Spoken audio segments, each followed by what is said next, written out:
Okay, a while back, over 10 years ago, I was putting a lot of effort into marathon running and spending a lot of my personal free time on endless training in a repetitive manner, trying to squeeze a few more seconds through a monotonous grind, all the while holding down a career and a young family.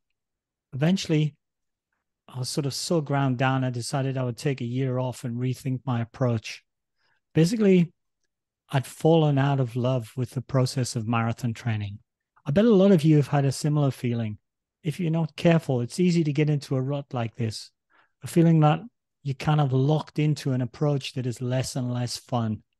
Well, now we have a prescription to treat this condition, and it's the book that we're going to cover today.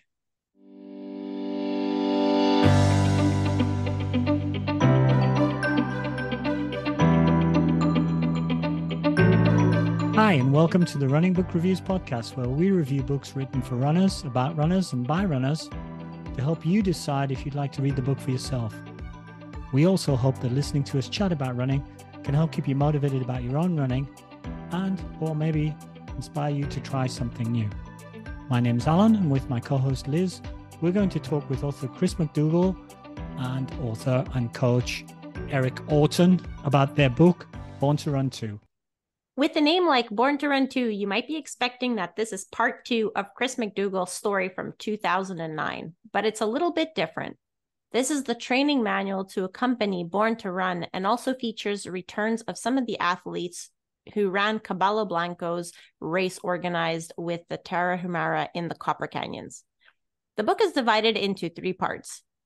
Born to Run, where he reminds us we are born to run. That explains why we may be struggling with injury and introduces us to movement snacks.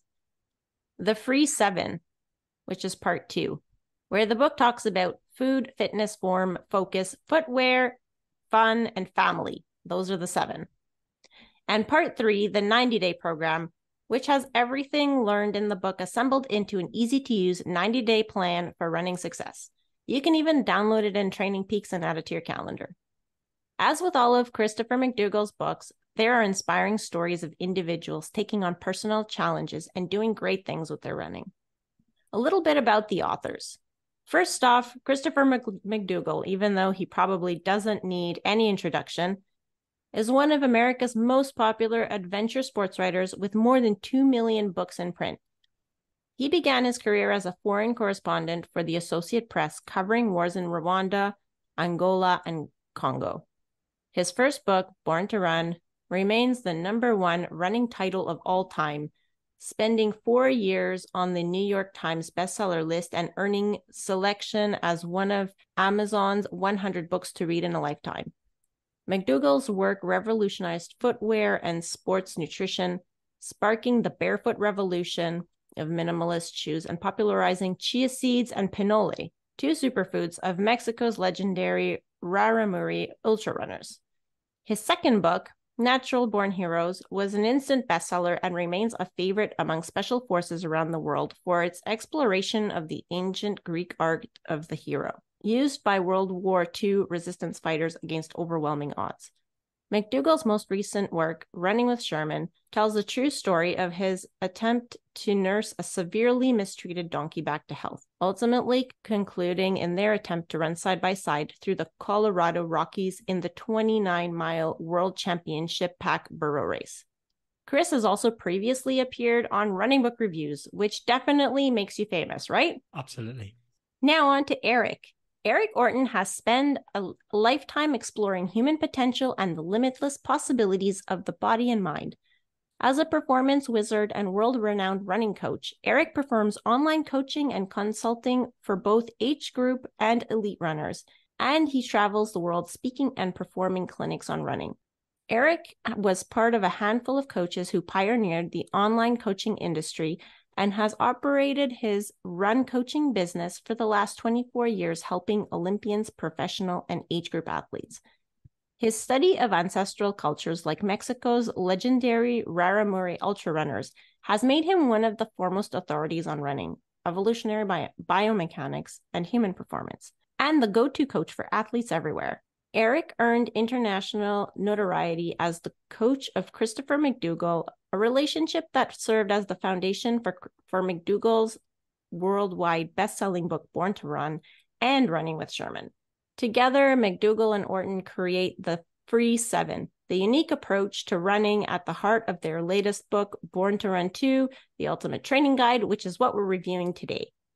Eric's best-selling book, The Cool Impossible, has been published in 7 languages and in 15 countries to date, and teaches strategies for dreaming beyond fear and living beyond limits. He is the former director of fitness at the University of Colorado Health Science Center and lives in Jackson Hole, Wyoming. Those are 2 impressive bios. So here we go with the interview.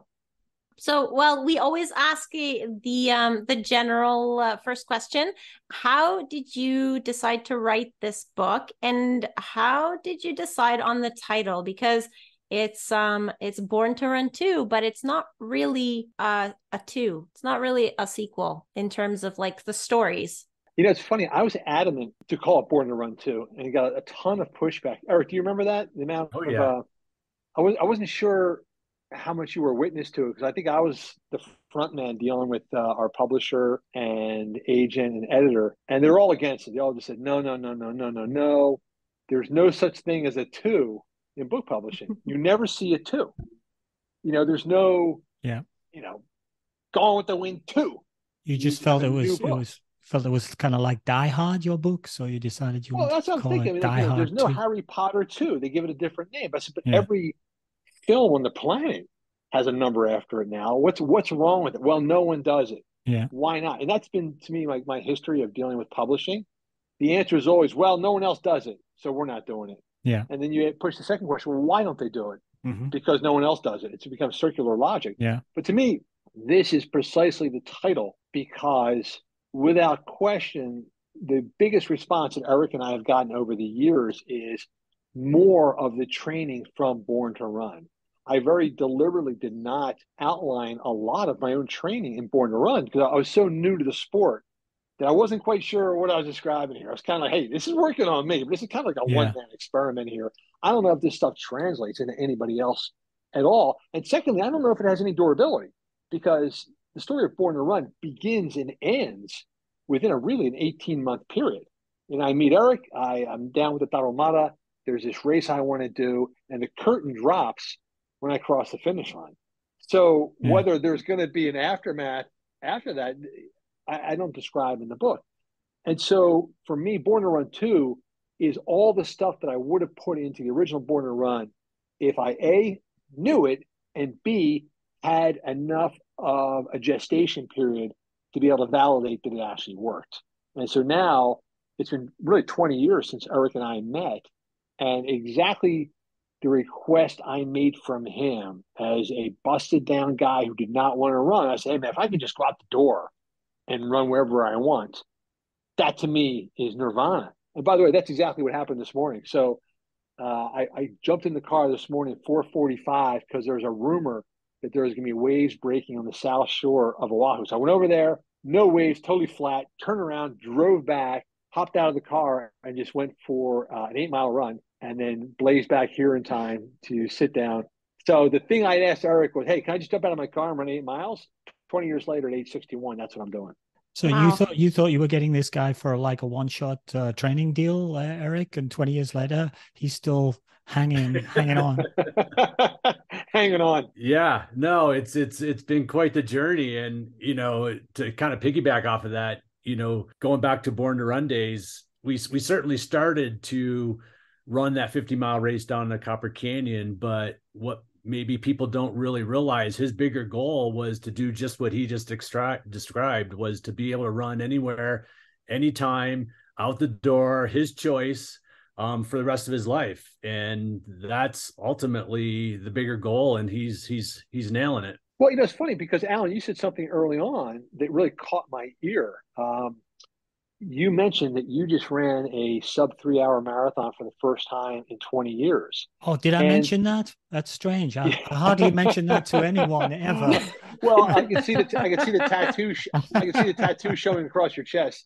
But I'm really intrigued because, one of the real goals of Born to Run 2 was revisit all the theories and speculation that we had in Born to Run. And one of them one of the main figures, which you write about in Born to Run too, is Dr. Dennis Bramble, who was one of the pioneers of the whole Born to Run evolutionary theory, the idea that humans evolved to run.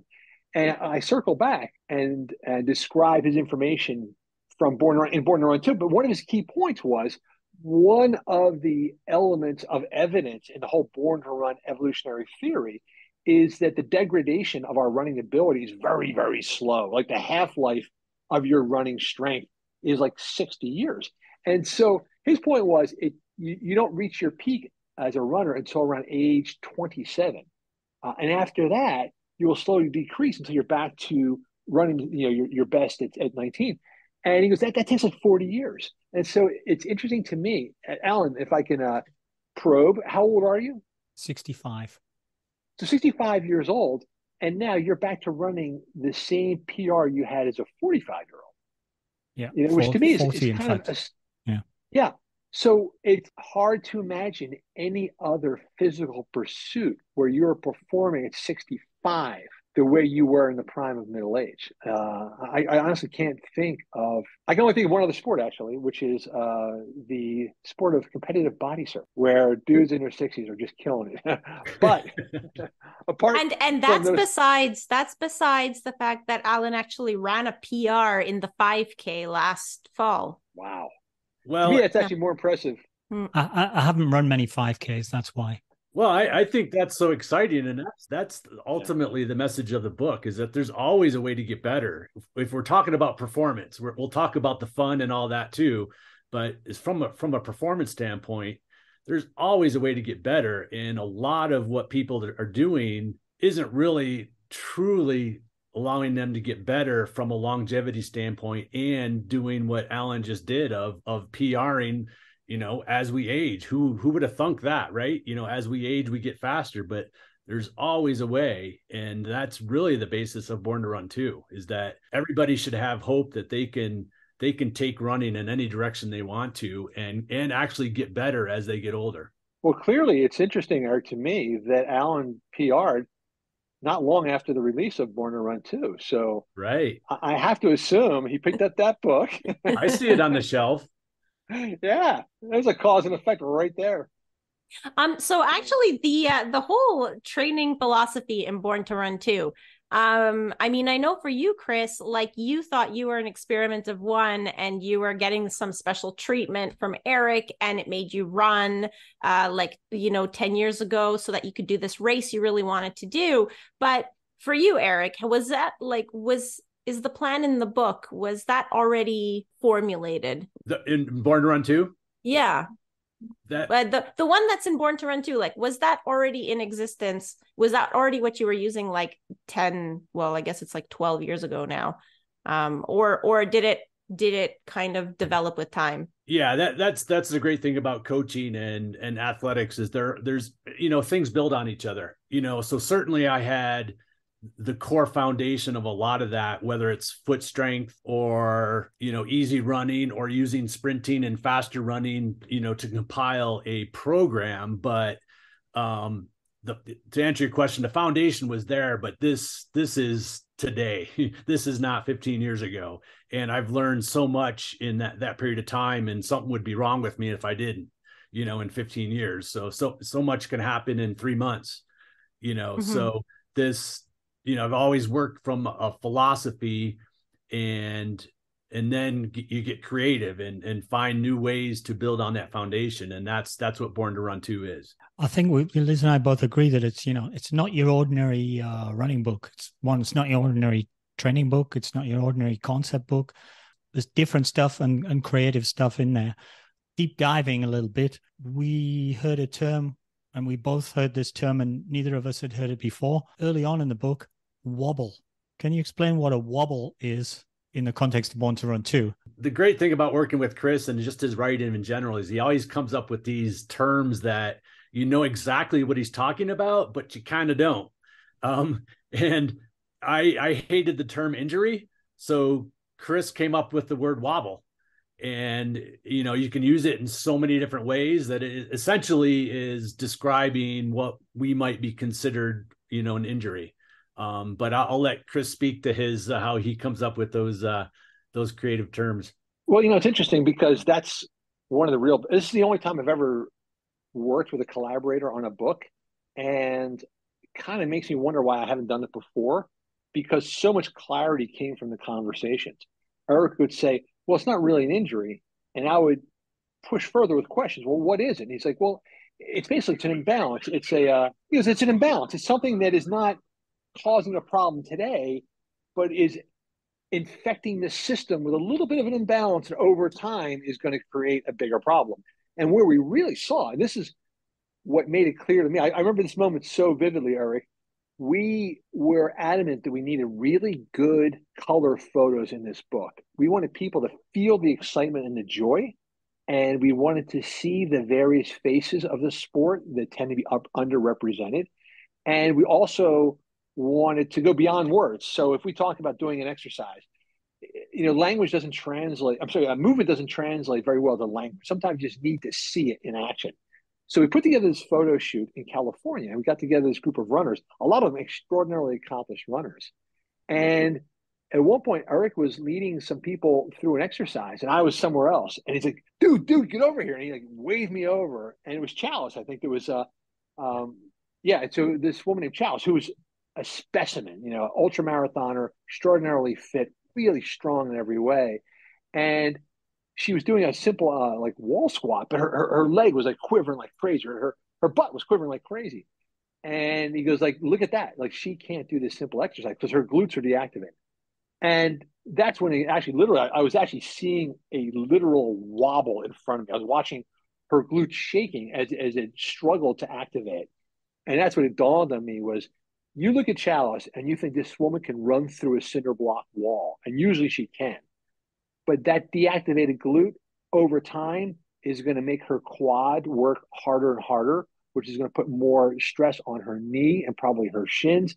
And so there's a little bug in the mechanism that at some point could, if not corrected, is going to lead to a bigger problem.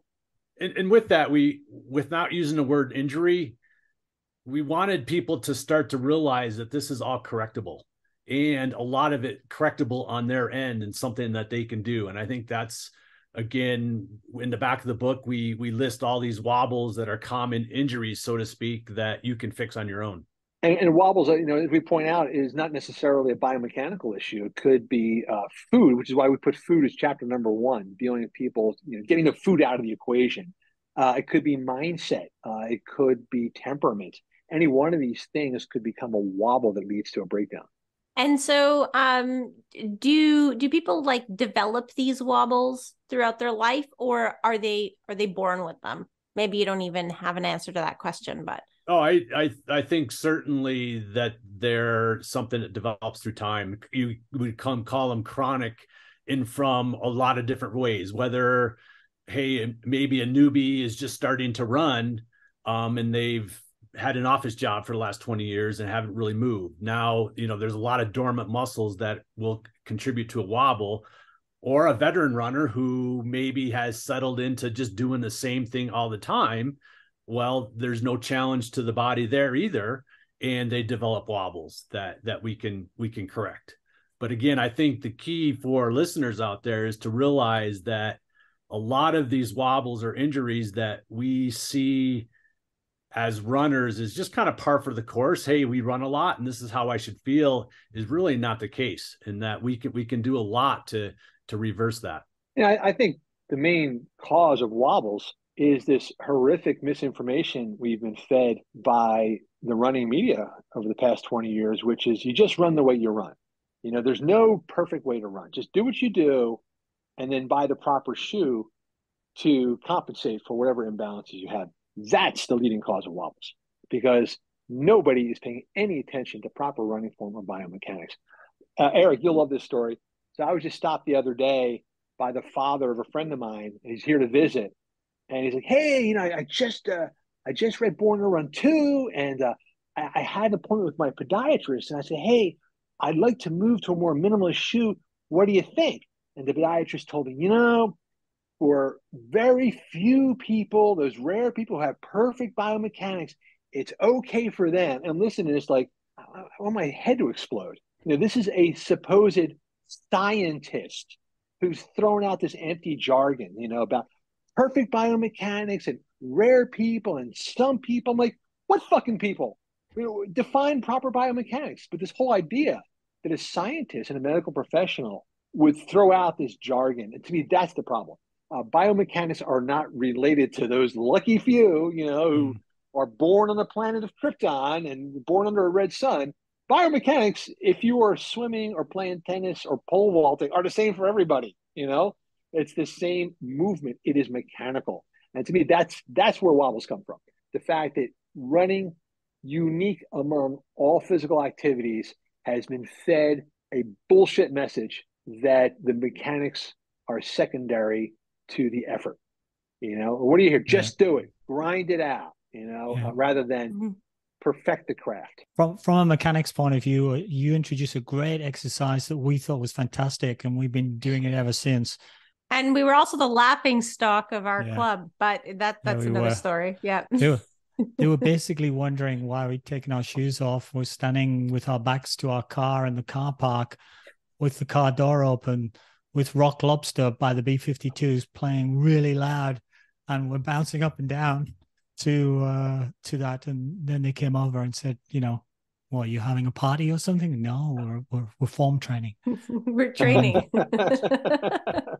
So can you, for listeners and people who haven't read the book yet, can you explain that a little bit?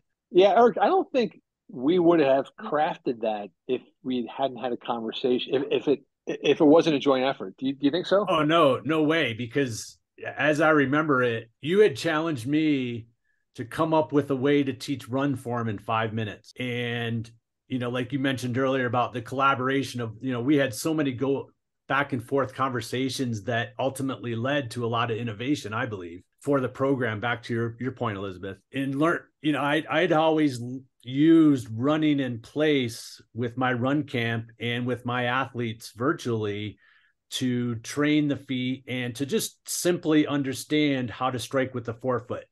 And with my camps and clinics, when I instruct or when I tell people to run in place, everybody does it the right way and the proper way without any instruction.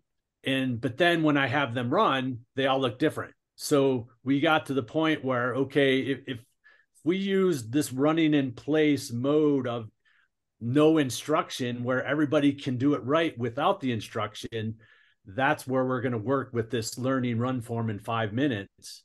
And the key to this is that most people, if they buy into proper run form and mechanics, understand how to run and what that means. But it's then putting all the strength into place, which is a lot of the program, to let that then take hold. So the key to the point of being is that we can learn this in 5 minutes. Okay, you got it, but now here's how you keep it. Let me back up a little bit and just describe what we're talking about. So the Rock Lobster drill is, we think, a perfect 5-minute exercise, which teaches you perfect running form. And it hits at the two key components. One is a stride rate, and the other one is foot strike.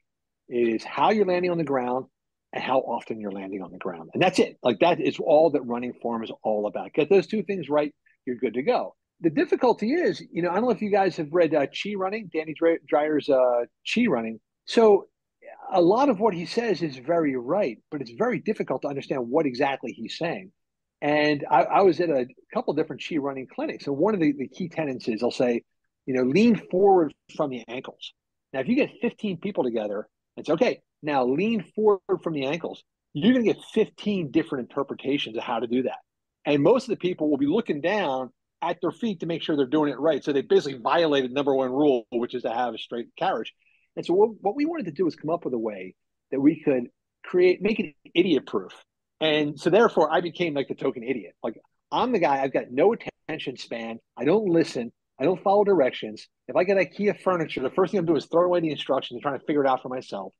And so the challenge to Eric was, can he come up with something that even I couldn't screw up? And so what he basically came up with was Rock Lobster. And the foundation is basically this. You stand with your back to a wall about a foot away. You take off your shoes and you put on Rock Lobster and you run in place. So the wall prevents you from kicking backwards. And you see this a lot. We see people do these little warm-up drills running in place, and they're kicking their heels backwards. We wanted to prevent that. So the wall prevents that, number one. So you drive with your knee instead of kicking backwards. Number two, rock lobster. It's 90 beats per minute. So you're getting that 180 beats per leg stride. And when you run in place barefoot, you have to land on your forefoot. You can't land on your heel. So just do that. Put on the song, back up to a wall, rock out, and you got perfect running form. But it sounds as if you guys enjoyed it and got some benefit from it. Mm-hmm. It was a lot of fun. So actually I had a follow-up question on that. Like, would that be something, we ended up doing it like after our run, but would you do it before your run and then go for your run? Because then you're like transferring your new skill to your actual running, or does it not really matter? I would say in a perfect world to do it before, because again, it's neuromuscular. You're turning muscles on and you're getting the brain ready for what that cadence feels like. And what also happens is that you start hearing the song while you're out running, which helps you maintain the cadence. So that would be the ideal world, but any time is the best time. 2-3 times throughout the day. You know, I have my athletes do intervals inside before they go for a run to rock lobster. Okay. And so you touched on this a little bit because of the rock lobster drill, but, you know, Born to Run, the original was, it sparked that whole minimalist shoe trend or revolution or whatever it was.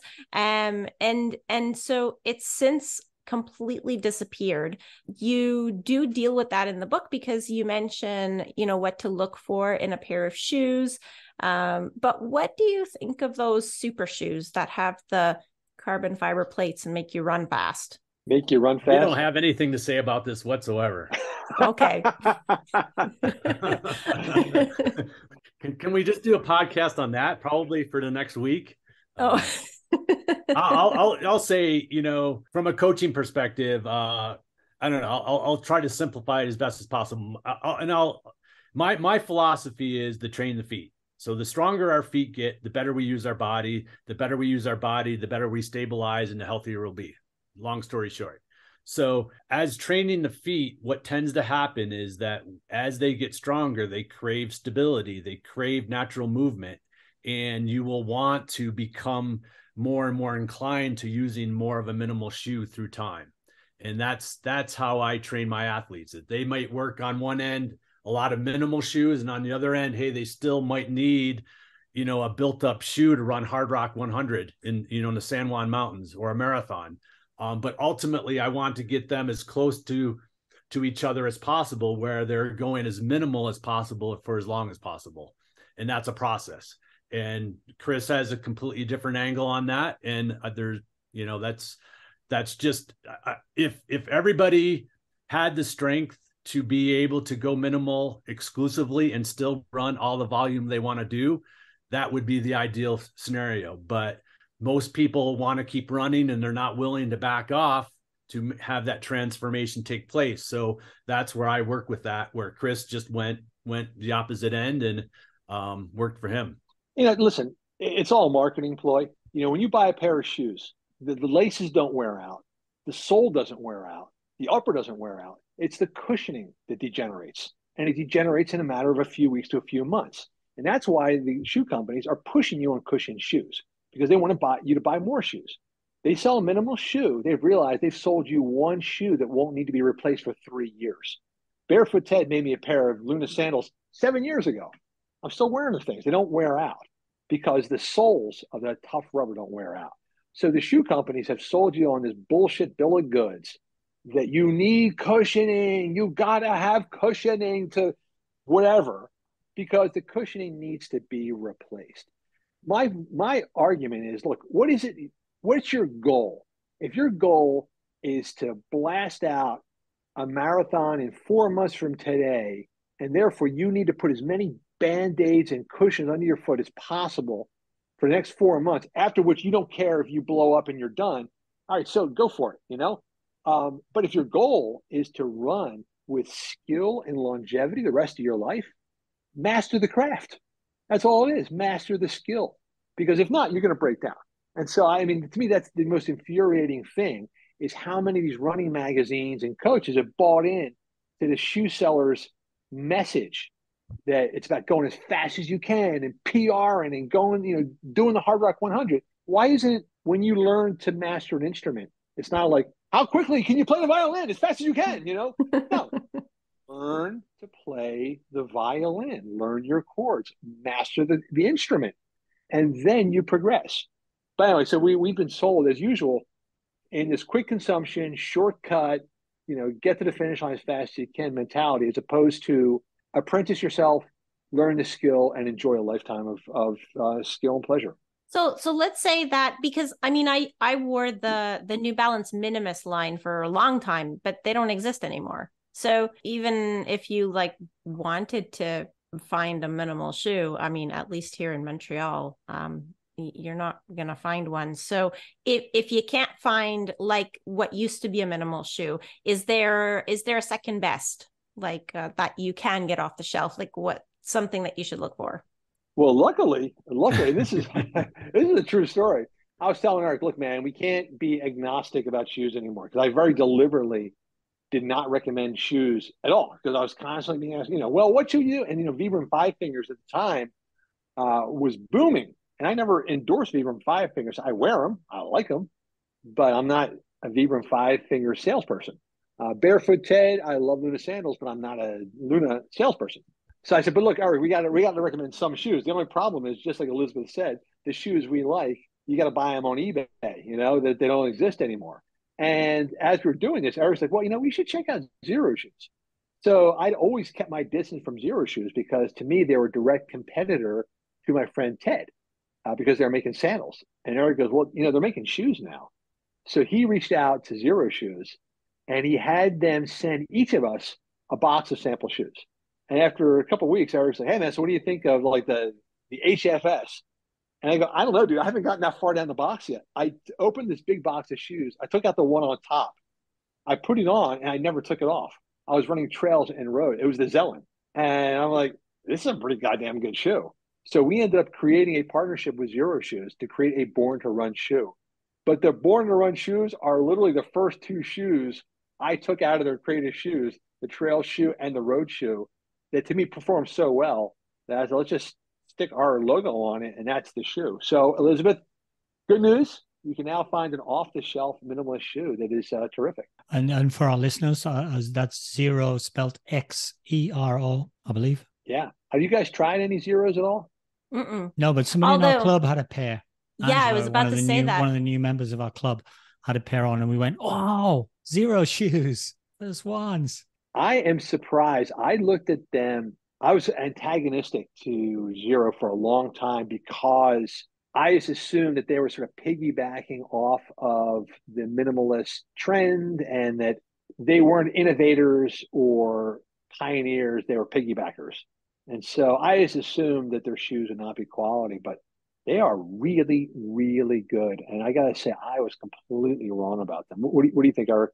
Oh, I mean, we would, I was blown away. I would not have come anywhere near partnering with a shoe brand if it wasn't something I could use in my mountains here. And that was, what was most important for me, is to find a minimal shoe that still provided the protection I need for sharp, stony rock and the Tetons. So that's why I was so excited, is that, yeah, there they are, This is actually my first pair. This is my first pair of Mesa Trails. It's now like 2 years old, and they're my go-to. I have them right by the back door. But I mean, look at the freaking sole. The sole doesn't degenerate at all, and you can see the width of the toe box. Yeah, this is right out of the box from 2 years ago, and I've been wearing them all the time ever since. So I'm super happy with them. The upper's not even ripped or anything. I don't know what their kind of dark arts here are with this thing, but yeah, they this thing it's super porous. Actually, this is my swim run shoe, Eric. So I've been using this more than anything else as a swim run shoe. So that upper drains. It looks filmy, but it's super durable and doesn't tear. I don't know what kind of materials they're using, but they really got to figure it out. But I guess disclaimer, one assumes that, if you're running in a big, thick midsole shoe with 8 to 10 millimeters of drop, and you're trying to get yourself into a minimalist pair of shoes, there's a transitional period and you've got to be careful. Well, I'll jump in there, is that I think this is the problem. Is I think part of the problem is that we see it as an and or proposition where we need to transition. Someone can just start using a zero shoe tomorrow on their recovery run for 10 minutes. And in that 10 minutes, they're doing more strength than they've probably done in the last 10 years. So it doesn't have to be this all or nothing approach. As if we see initially, hey, I need to spend all this time transitioning. No, use it as a tool, use it as a hammer or a violin, like Chris said, and start learning the chords and using it one day a week. And then it becomes 2 days a week. And now you're just creating this massive form of strength that most runners don't have. Okay, that is a good message for people because that's accessible. Yeah, exactly. And I think that's what happened with the original Born to Run, is why it became a fad then, is that it seemed like it was this all or nothing approach, and then people got hurt, and it then Hoka came out, you know. It was like when the minimalist shoe revolution came along, it was like you couldn't buy anything else, and now that it's gone, it's like, well, you can't buy minimalist shoes anymore. I think the problem was the message was lost, and the message of Born to Run was always about technique, and it became about footwear, which is why I stayed out of the conversation, because that was the question I would get all the time. It's like, okay, I read the book. What shoe should I buy? And I go, when did I say buy shoes? What I said was learn technique. But that's, the unpleasant part that people aren't always willing to embrace. It's easy to buy shoes. By the way, if there's anybody in the world or anybody listening to this podcast who has never read the first Born to Run, the books are not sequential, so you can read them in either order, I guess. But for goodness sake, do yourself a favor and go and read the original Born to Run if you haven't read it, man. And if you haven't read it in the last 5 years, go and read it again. And I think you should read the first one, because you guys have some characters that come back in Born to Run too. Yeah, but before we get to that, I want to talk about movement snacks. Books with Chris McDougall's name on them always seem to have interesting concepts, like wobbles. And we see movement snacks. So as part of the content. So to the uninitiated, what are movement snacks? How do we use them? And give us some examples. Chris, I know Chris won't take the credit for movement snacks. That came from our friend Julie Angel, who kind of supplied us with some of the specific movement snacks early in the book that are meant to be kind of maybe really meant for clubs and groups, where you're doing your warm up and having fun as a group to get the body moving, activate muscles in a fun environment. And, a lot of the message in the book is about having fun. So a lot of the movement snacks are a different way to think about moving the body in maybe a group environment that can be super, super fun.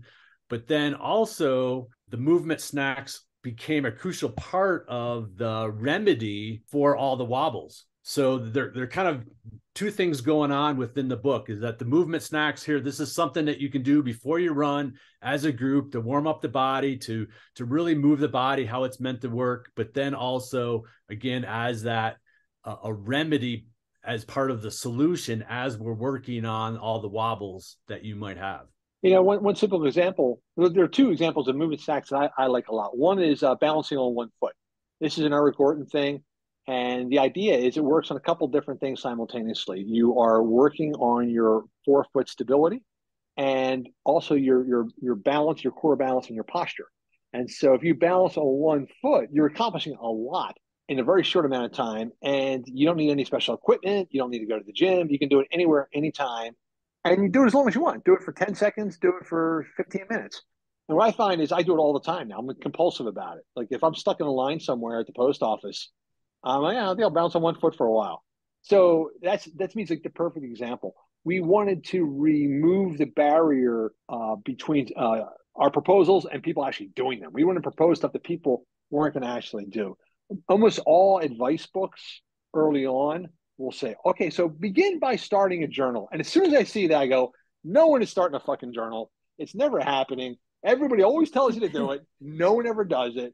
And so we wanted advice that was going to be something that people would actually be inclined to follow. And they're super, super potent. And from my perspective, I wanted to have a program that people could do actually while they're out running. So it didn't feel like they were taking time away from running, going to the gym.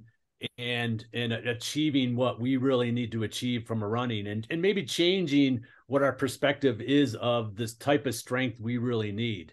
For instance, like leg stiffness. Yeah, go ahead. Sorry, Alan and Elizabeth, have you guys gotten your club to do like a bear crawl, like a parkour greeting?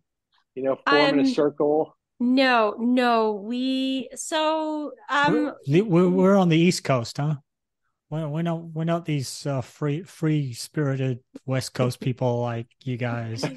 You're far too Canadian to be doing anything like that. Yeah. No. We I think Alan and I do bear crawl because they're in another book as a strength training exercise. But in terms of our club, so they're sort of like most adult run clubs where they used to be that they didn't do drills prior to doing their track sessions. Now we do drills prior to the track sessions, so one thing at a time. But no, the bear crawl hasn't made its way into the Punisher pre-track. Everybody calls Liz the Punisher because she does the drills. It's punishment. Here comes the Punisher. But such a cool nickname. Yeah, and so unlikely. It is. Yeah, that's the thing. It's if you knew Liz, you'd know it's the exact opposite. One of the things we do, which is quite sneaky though, is Liz and I we'll be standing around chatting, waiting for everybody to arrive. And then we'll just start to do some lunges, and like Liz will start and I'll start. And of course, if you're standing with a couple of people who are doing lunges, what do? You start doing lunges. I feel self-conscious not doing anything. So you start doing it. Of course, the next guy arrives, there's 4 people doing lunges. So you go, oh, what's happening here? There must be a lunge session going on. So it's kind of this sneaky, insidious introduction of drills. So I guess we talked about movement snacks. So maybe now we should talk about real snacks. So there's a whole section about food, and you guys have recipes in there and everything, which was fantastic. You don't really promote any particular diet, but you do mention that you spoke with Phil Maffetone, and he explained how we're too reliant on carbs as fuel. How do we stop that? So, our orientation point in this book is a phrase that Eric uses a lot, which is athleticism is awareness.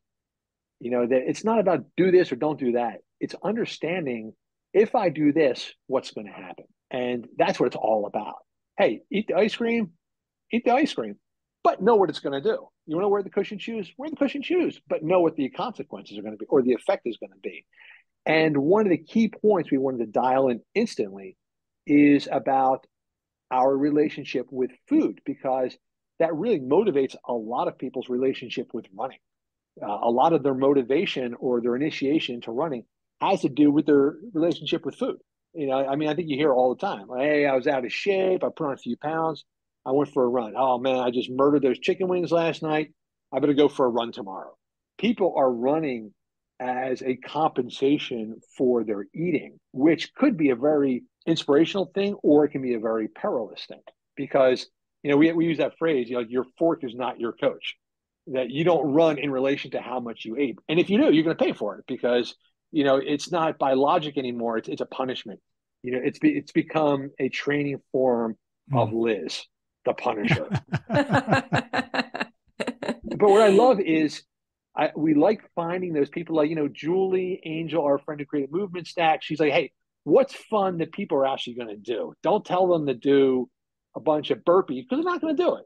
Have them do bear crawls, because they probably will, unless they're Canadian. And then the same with food. Don't tell people don't, because at some point they will. And so Phil Maffetone, I think, has just a genius approach, which he goes, hey, you know what? I'm not going to tell you what to eat, what not to eat. I'm going to give you a 2-week test. We're going to remove all the high glycemic foods, which are the fuel for nutritional wobbles. We're going to get rid of them for 2 weeks. See how you feel. If you feel good, keep eating that way.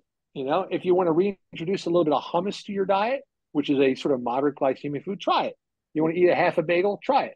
But his idea was, let's have some food awareness. And so that's what we basically propose, is do the 2-week test, get some food awareness, understand how your body is actually responding. You know, you eat that half a bagel, you're going to feel sluggish. And the other thing we wanted to address was, at this point, there's really no mystery out there. Like, you know the difference between a Caesar salad and a bun cake. Like, you know exactly which one should be have for dinner, which one you shouldn't. But the real danger area is when you're not at the table, you know, and most of our lives are on the run. So we wanted to create these on the run recipes for those foods that you can prepare or access when you're running off to a kid's soccer game, or you're late for a track session, or you finish running and you're starving, you know, you want something in the car. And that's what we wanted to do, is fill those gaps where the real nutritional risk is most prevalent.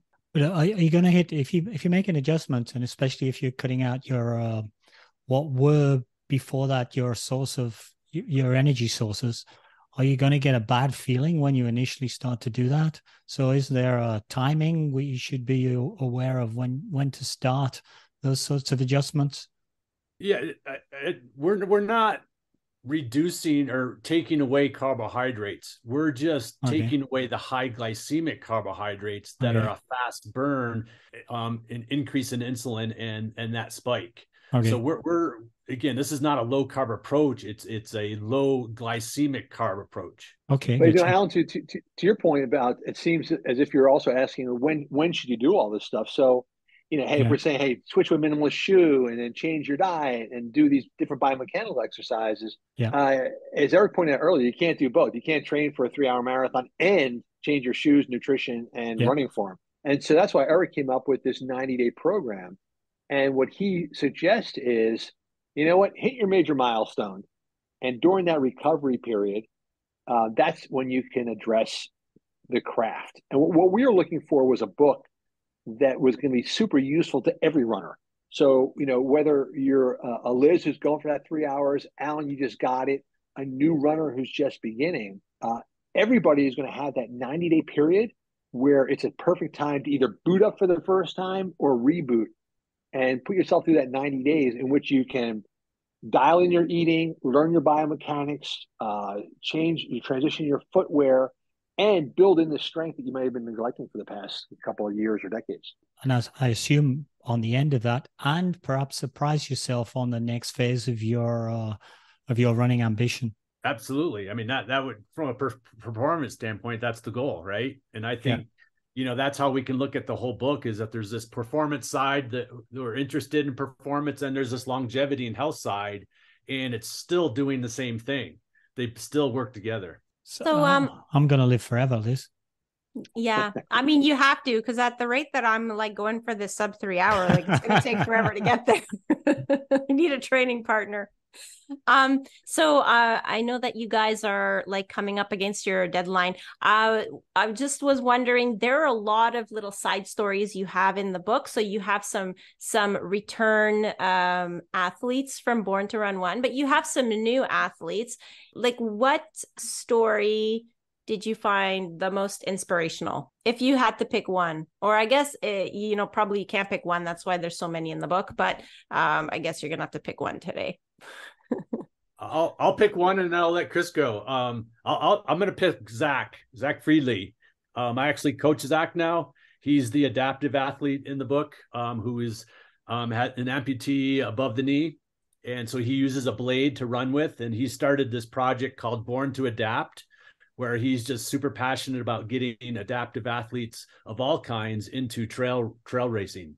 And he is actually at this moment over in Chamonix, France, preparing to run the Chamonix UTMB Ultra Marathon in August. The Ultra Trail de Mont Blanc. Yeah, but it'll be the marathon for him. Okay. So this will be the longest, but you know, major mountains, and he was not able to make the cutoff last year. So we teamed up this year, and super pumped to see if he can give it a whirl. But yeah, just super passionate about his whole project, Born to Adapt. He's got athletes showing up to races now, and they're creating categories. Chris and I went to Born to Run race extravaganza in April of this year, and there was a new Born to Adapt category that there's just no categories in these races that he's all kind of pioneering. Wow. Fantastic. So inspirational story. my mind was ricocheting because Eric knows I was probably going to go with Karma, who I love. I liked Karma. Yeah. She Karma's was a in one of our doll. questions that we haven't given you. Okay, well, then we'll hold from time. Then I was going to go to Billy Barnett because I love Billy as a person. I think his story perfectly exemplifies everything that we're all about. But my surprise pick is going to be Luis Escobar. And the reason why is because in Born to Run, I have to say the only regret I have about the original Born to Run is there wasn't more Lewis. Because Lewis is hands down the funniest, probably the smartest, and the most charismatic person in that group of people who are pretty goddamn funny, smart, and charismatic. You got Scott and Caballo and Barefoot. There's a lot of charisma going on in that book. Mm-hmm. But I think that Lewis takes the crown, and the only reason he's not more visible in Born to Run is because you had these larger than life characters that are sort of, you have Jen Shelton vomiting in my bathtub. You got to give that a few pages, So Lewis gets overshadowed by these bigger personalities, but I've come to see that he is exactly the heart and spirit, and like the manic jester that I think is perfect for running. So he's created the Born to Run extravaganza. This is running festival that Eric and I are just participants. We don't organize it. We just show up. We don't do anything. It's Lewis's show, and what he's created is this super competitive environment where people are running their asses off as hard as they can, but they're also like doing MMA fighting and wrestling and beer miles and wheelchair races and any kind of wacky ass side sport he can create there too. So people show up to really enjoy each other's company and yet are super competitive. And one thing that Lewis says is that he's in a point in his running career where he's about creating opportunities. And he says this all the time. He's like, hey, I'm all about creating opportunities. And that's why when Zach Friedley was an adaptive athlete who shows up at the Born to Run Festival 2 years ago. He's only there to hawk coffee. There is a coffee maker that is donating money to adaptive athletes. So they say, hey, you want to go to this festival and give out some free coffee? He shows up and someone's like, dude, you should do the 10 miler. And Zach has never done anything longer than 3 miles and is on roads and he hated it. And now they're like, dude, you should run 10 on trails. And the spirit of this festival is so nuts. He's like, okay. And so he does it. And he comes off this 10-mile run, blown away, the fact that he could do it. And he's surrounded by people that wanted him to do it. And that just launched him. And so then he goes back to Lewis and goes, hey, rather than just one dude on a prosthetic, how about we create an entire event Born to Adapt? And Lewis's instant response is, oh, man, let's do it. So that's why I think my most inspiring story is Lewis, because he's got this unbelievable combination of diehard, rip your heart out of your chest competitive streak, and yet happy-go-lucky, manic, devilish, make sure we're having fun while we do it. And that to me is like exactly what running's all about.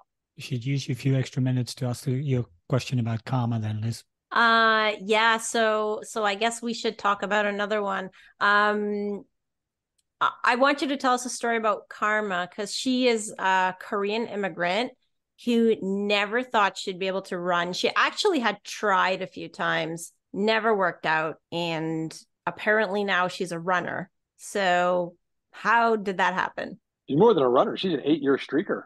That's incredible. That's incredible. Yeah. Like, she was the most injury prone. Like, she would run and get injured and run and get injured, and that was her relationship with running. And she even was fit in every other way, from what I understand, but she couldn't run. I think Eric, I identify most with Karma, because I think our starting point for she and I was kind of the same. Was we actually tried this, got hurt, failed, and hated it. So we're not even like the average runner who's like plodding along. No, we tried it, traumatized, rejected. Well, and everybody told you shouldn't do it either. Yeah, perfect. That's you're right. That's the key point. Doctors had told Carmen and I both we are not physically suited for this sport. Yeah. And why would they say that? You got 2 legs. Right. Like, what was their justification for that? Well, you hate doctors, Eric. Why don't you tee off? Just simply, I mean, again, this is not, well, it is the bag on them, but they're just not trained. They have no experience whatsoever in how to train about running, and they're no different than any lay person as far as when it comes to even running injuries. They're just not trained in this part of the field, but they're kind of put on a pedestal because they are a doctor, and people assume that they should know what they're talking about, and in a lot of cases they just were never trained that way.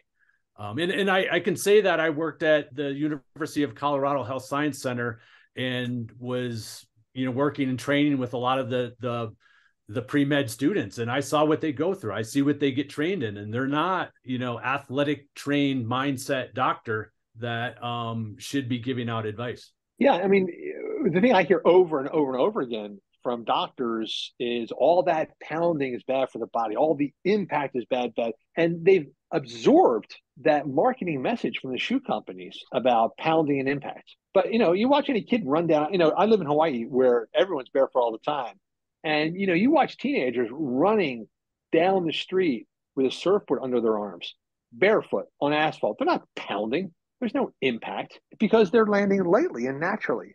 And so pounding and impact is something that is created by the shoe. Without the shoe, you don't pound. You pound because you've got a thick wedge of cushion under your foot. And so, when I hear doctors echoing this stuff, I realize they don't know what they're talking about. And, this whole idea that running is bad for the knees, it's not. It's actually been clinically proven to not be bad. It's good for the knees. But yet you'll hear so many doctors echoing that. So anyway, there's Karma, who've been told by doctors that she has, rheumatoid arthritis and bad, and she can't run. I was a massive dude, I was a former basketball player, ex-rower, big in the body. And so I would get, Achilles pain and, plantar fasciitis and cuboid syndrome. And doctors would go, well, yeah, you have it because running is bad. Therefore, stop running and the pain will go away. So that was our starting point, both of us. And Karma is transgender and was a Navy recruit who flamed out because she couldn't run. And to me, to be a Korean immigrant transgender person in Birmingham, Alabama, literally where during the civil rights movement, people are being sicked on by dogs. To go out and decide my goal is to be able to run publicly through the streets. I'm like, dude, you deserve a Congressional Medal of Honor for your courage. And yet, Eric, so we were down to visit Karma at her home back in the fall. What's interesting to me, Eric, is that Karma doesn't seem to look at herself as particularly brave or victimized or anything. She just seems pretty just kind of happy-go-lucky. Is that your vibe off of her? Yeah, I think deep down she's really proud of what she's done. But like you said, I think you've got to dive pretty deep to kind of see that. She's also very prideful of, sandal running and just being a streaker. And I think it's really kind of what's allowed her to just kind of keep forging ahead with all the stuff that she's had to deal with. I think it's a good point. She's quietly very proud, and that becomes the fuel for any prejudice or criticism that she might run into.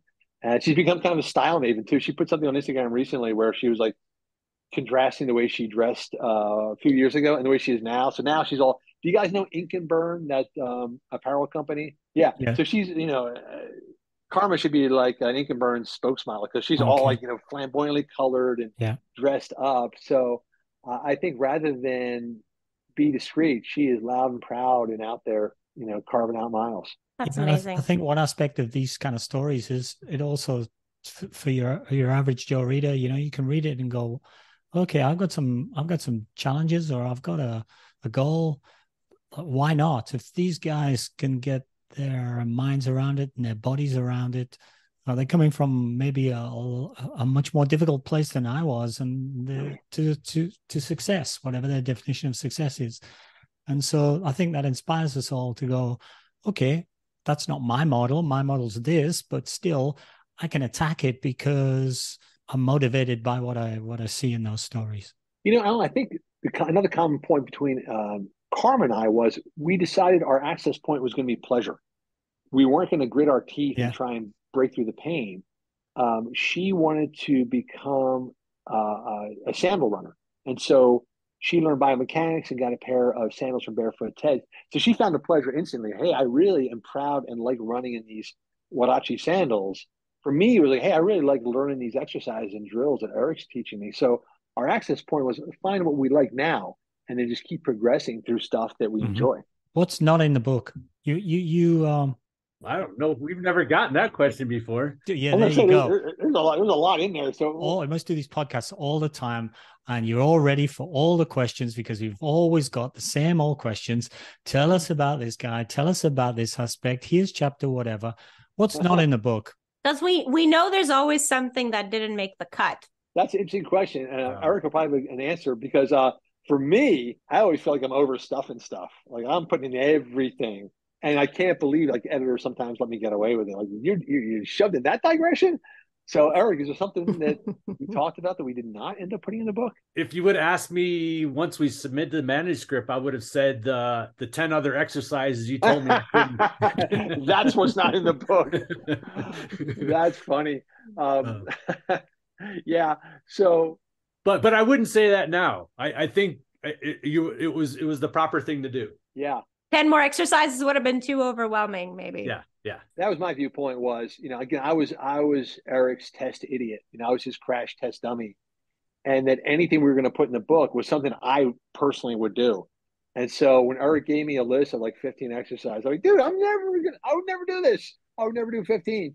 And he's like, well, how about 5? I go, 3, So, and in the end, we made the rule of 3 kind of common throughout. It was like anything we were going to look at, let's make it 3 items. That's something that people can adopt into their lives and do. So yeah, there were a good number of exercises that we decided not to do because we felt the ones we zeroed in on were ones people would actually do, and then basically gave us the benefit of the other ones as well. So if people are looking at the exercises saying, oh, I don't think I can commit to doing all these exercises. Well, you darn well should, because we could have given you an extra 10 and we didn't. That's right. That's right. Count your blessings. Yep. Well, and what's cool too is that, Chris mentioned earlier, why Born to Run 2 is because we've had thousands of questions of what and how to do things leading from the original Born to Run. And now, the Born to Run 2 came out in December. We're starting to get and hear people have gone through the program. And now instead of getting questions, we're hearing all the success stories that people are having for doing these exercises. And then probably the next phase will be you'll get the questions to say, yeah, but I'm kind of missing this. And that will lead you on to thinking about Born to Run 3. We've already thought about Born to Run 3. Elizabeth, what do you think about this? We were thinking about instead of Born to Run 3, we're thinking Born to Run She.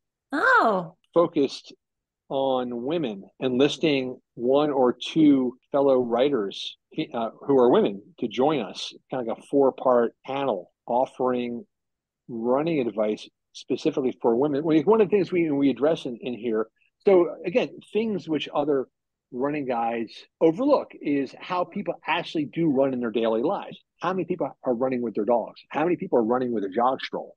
And so you can't ignore that. You can't do a training guide that ignores the fact that, well, you know what? Half of your readers may be pushing a kid around in a stroller. And so we want to really address that head on. The fact that it can actually be a benefit. You can actually, your form can benefit from reacting to the stroller. But anyway, so what would you think? Do you feel like there would be an interest in a book exclusively designed for women? I think there would be because, just statistically, like at least half of all run participants are women.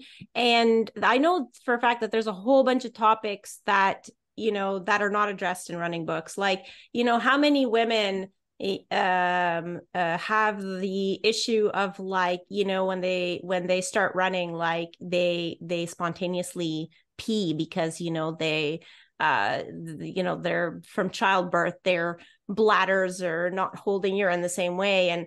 And just, the whole issue of like sports bras and, nobody talks about that. Like we women, we talk about that together. And I talked to Alan about that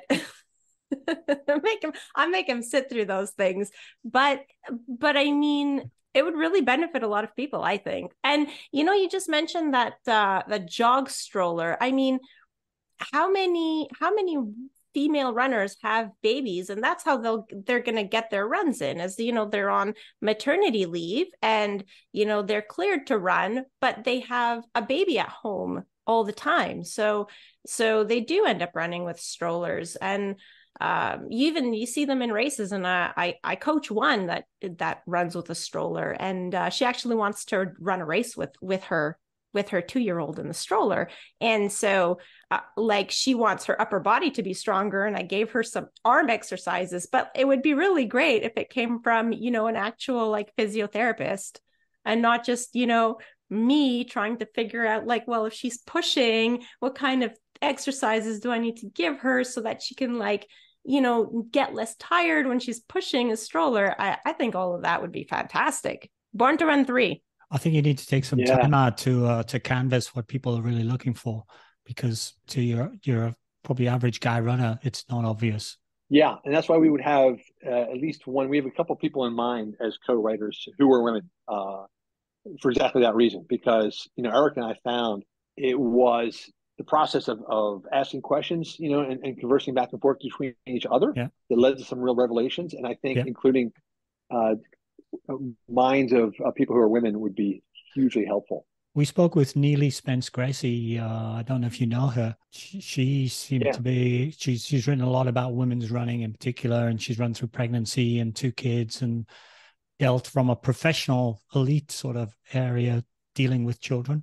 So she's a good consultancy for that, from that point of view. Yeah. I think also on the other end of the spectrum, like women that are, approaching menopause, like maybe there are topics that they'd be interested in as well. And you could put those in the same book, because then it would be applicable to everybody. And because you're such a good storyteller, you can find all kinds of inspirational stories about fantastic women. Stories from the ladies. Yeah, that overcame some kind of adversity, whether it's like coming back from childbirth or whatever, and they came back to run at a high level. I mean, I know you guys are all about fun, but I like to hear the women that got back to running, 2:30 marathons after having a kid. Makes me feel like there should be no reason for me to not be able to do this sub 3-hour marathon one day. That was a very convincing sales pitch, Elizabeth, about why we should do this book. And yeah, I mean, if you need people to read it, we're here, right, Alan? I'll proofread it for you, that's for sure. All right. Where would you like people to go to get a copy of the book if they want one? I always say go to your independent bookstore. You've got one around if you don't find one. And the reason why is because it's an experience you can't get by clicking on a button on your screen. So wherever your independent bookstore is, find it, show up and ask them for it. What would you say, Eric? Oh, 100%. Yeah. If you do what Chris does in Hawaii with his wife, Mika, put the backpack on and run to your store, run to your bookstore, buy the books and run home, grab a cup of coffee on the way or on the way home, whatever. Yeah. Make an adventure out of it. Wouldn't that be the dream scenario? If I found out that someone slung on an empty backpack and ran to a bookstore and bought Born to Run 2 and ran home with it, I would just be soaring on angels' wings. Send us your videos and photographs, please. Yeah. Okay. Yeah. One last anecdote just to close out. I was talking to my wife the other day, and I said, "Oh, I'm reading this book. Whatever. It wasn't Born to Run 2, but it was another book for another podcast." She said, "Would I like it?" And I said, "Well, it doesn't have any dogs in it, and it doesn't have any donkeys in it." And she says, "I like running books with donkeys in them." They're the best. She enjoyed that one a lot. I'm really happy to hear that. We should just ask you one more question. Where can people follow you? Yeah, so website is Born to Run World, borntorun.world. And then our handle on Instagram is Born to Run World. And then Chris and I both have our independent Instagram, Born to Run Coach and Chris McDougall author. So those are probably the two highly desirable places to go find us.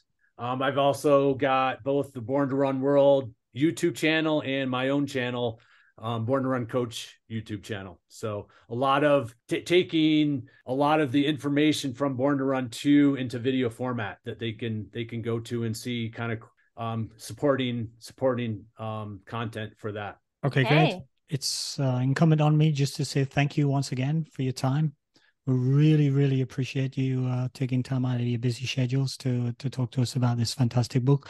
The word I use in my synopsis of the book is gorgeous. You know, you talked about the photographs, etc. in it. It's an absolutely gorgeous book, and we hope it has at least the same amount of success as the first Born to Run. Mm-hmm.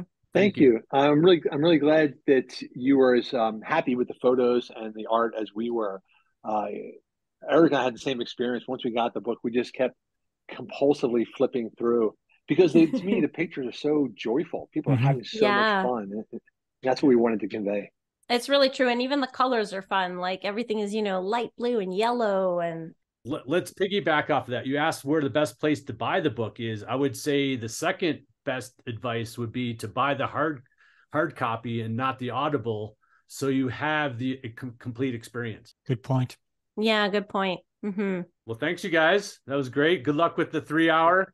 Yeah, thanks. Hopefully it's finally going to be the year, but we'll see. I might need Born to Run 3 so that I could achieve that. Who knows? As usual with the Chris McDougall podcast, it's just like talking with old friends. Right. Yeah, I really enjoyed it. Thanks very much, Alan and Elizabeth. Cheers, guys. Thank you. Thanks. Thank you. Thanks, guys. Yeah.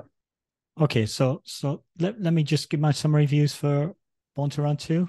The book is beautifully presented, one of the most gorgeous that we have covered, as I said before. There are lots of fun practical exercises to put into practice. I put into practice all the advice that's given to you, even to the point of recipes to help with dietary requirements. If you feel your running is in a rut, or you've plateaued, or you feel you might be falling out of love with running, read this book. Even if you do not follow all the advice, you'll still be inspired and motivated to get back into your own running. I guess for me, I'll echo what Alan said. The physical appearance of the book is beautiful, and it carries over the coloring from the original Born to Run, with the light blue sky being the majority of the color. I loved all the photos, large chapter titles, and the footprint background for each chapter title. That was like a really cute added touch. The pages are also thick and glossy. They feel like they'll be good for years of referencing and rereading and flipping through and referring back to. I love the personal stories and reading about the runners from the previous book over a decade later, like Billy, that crazy kid that would always drink too much the night before, but somehow still made the run happen anyway the next morning. That was in the first book. He seems a little more mellow a decade later, and it was kind of fun to read that story. Of course, I saved the best for last because I love plans. So I love the last section, and that the plan was also downloadable on Training Peaks. So there's a QR code that's found in the book, and you can, if you have a Training Peaks athlete account, you can download the plan, add it to your calendar, and then it'll be there.